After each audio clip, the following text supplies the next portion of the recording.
So here's a tricky one. How do you grade an AI on a task where there's no single right answer?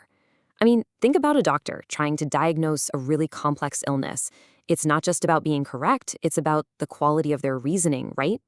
Well, today we're going to dive into a new way to teach AI these kinds of nuanced real-world skills. And this really is the heart of the matter. When we ask an AI to do some heavy lifting, some complex reasoning, we can't just check its work against an answer key. It's not multiple choice. We need a way to look at the quality of its whole process. So how in the world do you build a system to grade that kind of fuzzy, subjective, but totally critical output?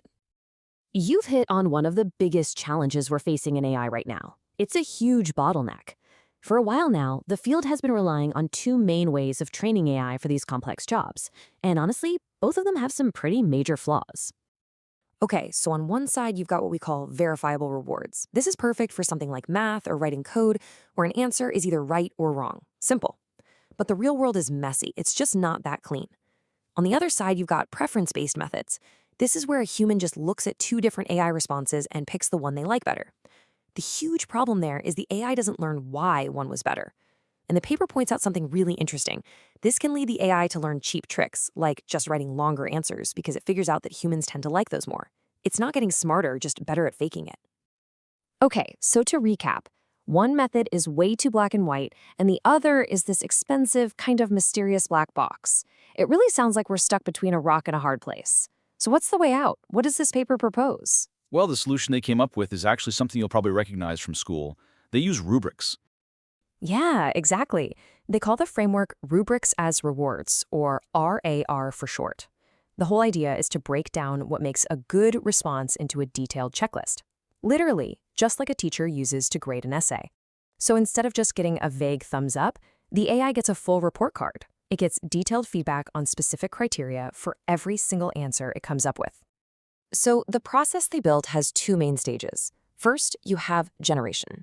In this step, they use a really powerful large language model with guidance from human experts to actually create a detailed rubric for a specific prompt. Then comes the training stage.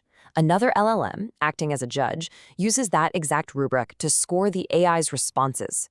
That detailed score becomes the feedback signal that's used to train the main AI model, the one that's actually learning the task. That makes a ton of sense, but I am guessing you can't just throw any old checklist at it. What makes a good rubric in this context? Oh, for sure. That's absolutely critical.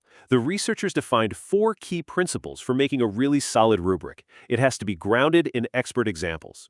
It needs to have comprehensive coverage, to catch common mistakes. It needs semantic weighting to tell the AI which points are essential versus just nice-to-haves. And finally, it has to be completely self-contained, so the AI judge can use it without needing any outside information. All right, so the theory is fantastic. I love it. It's structured. You can actually understand what's happening. But, the proof is in the pudding. Does this thing actually work? How does it stack up against the old ways of doing things? Let's dig into the numbers. This table here compares their method, RAR implicit, against some standard approaches on tough medical and scientific problems, and it consistently beats the simple Likert method, which is basically just giving a simple 1 to 10 score. But here's what's really, really cool. It performs just as well as, or even a little better than, the reference Likert method, and that method requires a perfect, human-written, gold standard answer to compare against. So the big takeaway is that rubrics work, and they work without needing that perfect answer key, which is, frankly, a massive advantage. Whoa, okay, let's just pause on that for a second. A 28% relative improvement on a medical reasoning benchmark? That's not a minor tweak. In a high-stakes field like medicine, that is a massive leap forward. Exactly, and the benefits go beyond just training the final model. Look at this chart. It shows that when you use an AI to judge other AIs, giving it a rubric helps it think a lot more like a human. You can see the bar for the rubric-guided method is way higher, which shows much better alignment with human preferences compared to just a simple score. The rubric basically acts like a set of guardrails, helping the AI judge make smarter, more nuanced evaluations. So, we've established it works, and it works really well. Let's zoom out for a minute. What are the bigger implications here? What does this mean for the future of AI? I think it has 4 huge implications.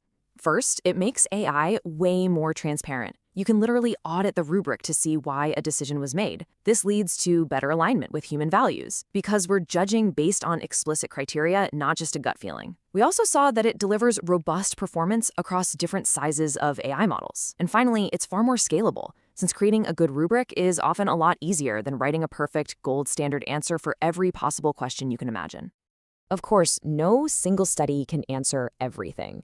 To be fair, what limitations did the researchers point out themselves? Yeah, and they were very upfront about this.